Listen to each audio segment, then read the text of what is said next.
बिस्मिल्लाहिर्रहमानिर्रहीम, अस्सलाम वालेकुम। जूठा पाकिस्तान में आपको वेलकम कहते हैं और उम्मीद करते हैं और दुआ करते हैं कि हर पाकिस्तान में जहाँ कहीं भी आप मौजूद हैं, दुनिया भर में जहाँ कहीं भी हम देखे जा रहे हैं आप मौजूद हैं, अल्लाह ताला आपको अपने हिफ्ज़ व अमान में रखे।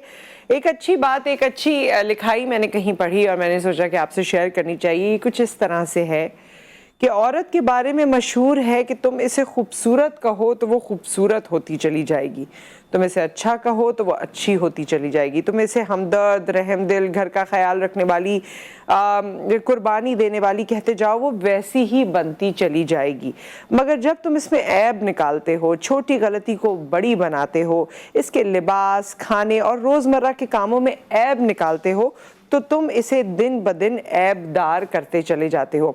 अच्छा, ये है तो ख़वातीन के हवाले से जो बिल्कुल सच है, हकीकत है, लेकिन मुझे लगता है कि ये हर इंसान के हवाले से है, बच्चों के हवाले से भी है, इर्रिस्पेक्टिव ऑफ जेंडर है और इर्रिस्पेक्टिव ऑफ एज है।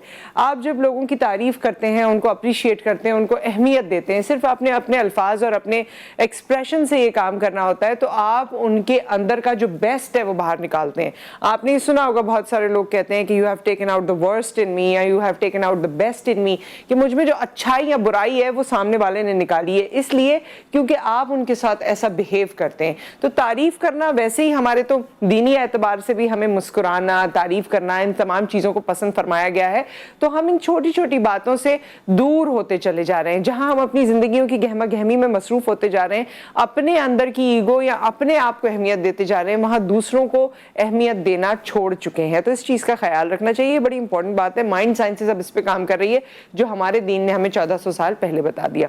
बहरहाल, इसी को ही पेश नज़र रखते हुए इस वक्त का हमारा पैकेज है, हम आपको कोयटा लिए चल रहे हैं और यही अप्रिसिएशन है, यही मौका है, यही अपॉर्चुनिटी है और यही आपके होने का एहसास है कि जब कोई आपको ये एहसास दिलाता है तब आपको पता चलता है कि जी अगर बज़ाहिर कोई लिमिटेशन भी है या लोगों को लगता है कि आप में कोई लिमिटेशन भी है, तब भी आप अपना बेस्ट परफॉर्मेंस देते हैं, आप अपना बेस्ट सामने लेकर आते हैं।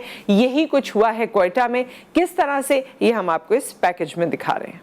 कोयटा में महकमा खेल और नौजवानान बलूचिस्तान और निजी फलाई तंजीम की जानिब से 2 रोज़ा स्पोर्ट्स फेस्टिवल का आगाज हो गया। फेस्टिवल के पहले रोज खसूसी अफराद ने बैडमिंटन, टेबल टेनिस, वॉलीबॉल के मुकाबलों में हिस्सा लिया। स्पोर्ट्स फेस्टिवल में हिस्सा लेने वाले खसूसी अफराद ने स्पोर्ट्स फेस्टिवल को खुशाइन करार दिया। अफराद बहम माजूरी ज़्यादातर घरों तक महदूद होते हैं क्योंकि अपॉर्चुनिटीज़ नहीं होते कि वो लोग सामने आएँ। तो इस तरह की अपॉर्चुनिटीज़ मिलनी चाहिए ताकि वो भी इस माशरे का हिस्सा बन सकें और जो है उनके अंदर जो टैलेंट है उसको बरूकार लाए। हम दुनिया को ये बता दें कि अब जितने भी अफराद बामाजूर है वो किसी से कम नहीं, उनमें टैलेंट है। अगर उन्हें मौका दिया जाए तो दुनिया को ये साबित कर दिखा सकते कि हम किसी से कम नहीं है। और बहुत अच्छा लग रहा है इस तरह के इवेंट में आने में, और इस तरह के इवेंट्स माजूर अफराद के लिए होने चाहिए।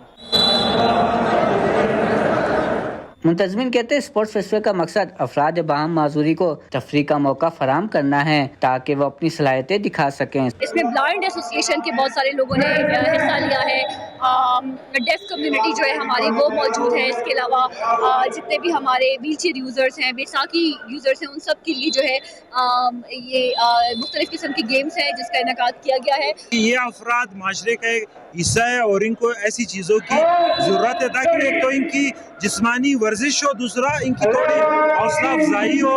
ये जो मायूसी के शिकार है, उस मायूसी से ये लोग इसी तरह निकलेंगे कि अगर इन्हें मौके दिए जाएंगे ज़िंदगी के उसमें फील्ड में। खसूसी अफराद स्पोर्ट फेस्टिवल 2 रोज तक जारी रहेगा। कैमरामैन खलीलुल्लाह के साथ मोहम्मद फैजान खान, GTV न्यूज़, कोयटा।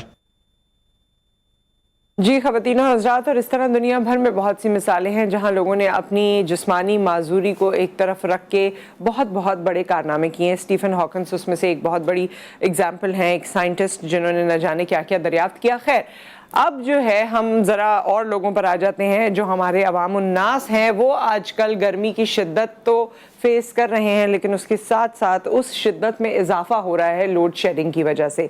कराची से लेकर कश्मीर तक मुल्क के बेशतर हिस्सों में बहुत सी लोड शेडिंग हो रही है। दौरानिया उसका बहुत बढ़ गया है, रात को सोने से पहले लोड शेडिंग हो जाती है, दोपहर में और टाइमिंग्स पे लोड शेडिंग हो जाती है, और जिस तरह की गर्मी है वो हमारे आपके सामने है, जिस तरह के बिजली के बिल हैं वो हमारे आपके सामने है। तो इस पे जी हमारा पैकेज और हमारी न्यूज़ आपको क्या बताती है, वो आप मुलाहिजा फरमाइए।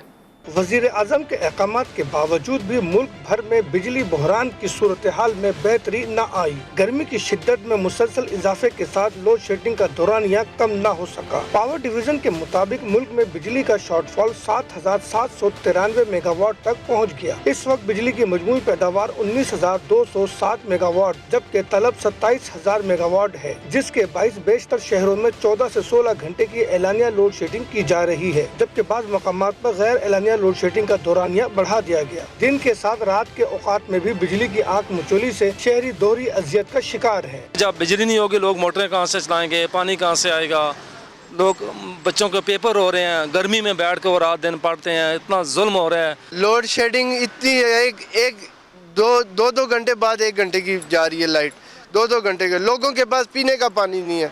लोड शेडिंग का तो यही मसला है कि 2 घंटे होती है, नहीं होती और 1 घंटे होती है, यही मसला होता है उनका। और हम भी यार पढ़ाई वगैरह करते हैं तो बिजली की वजह से हम रात को पढ़ाई भी नहीं कर सकते। लोड शेडिंग बहुत ज़्यादा शुरू है। हुकूमत से ये अपील है कि लोड शेडिंग की चीज़ें बिजली पे एक्शन लिया जाए। पंजाब में भी गर्मी के मारे बदतरीन लोड शेडिंग से तंग आ गए। इस्लामाबाद में कम से कम 8 घंटे की लोड शेडिंग मामूल बन गई, जबकि ज्यादा नुकसानात वाले इलाकों में बिजली की बंदिश का दौरानिया इससे ज्यादा है।